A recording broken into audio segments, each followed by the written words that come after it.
А сега пред крајот одиме со нашата редовна временска прогноза, директно од метеоролошката станица од Зајчеврид.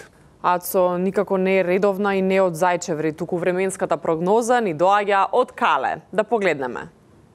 Good morning, everyone.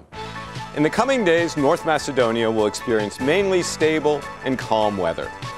A cold front coming from the Far East will be suppressed by warm winds coming from the south and west, meaning that we can expect calm weather and sunshine.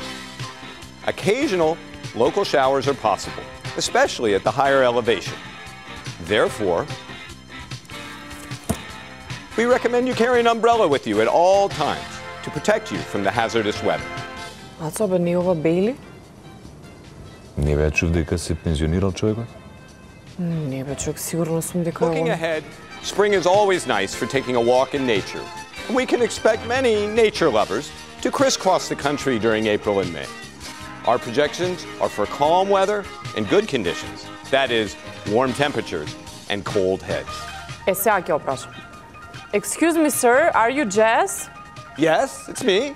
Ете, гледаш дека е он. Е, па што зборат после дека немало пари бе за джез? Гледаш човекот си работи, си фаќа тезгици после пензија. Guys, can you please let me finish? Because in a couple of days, I'm going to be yesterday's news anyway. Have a great day.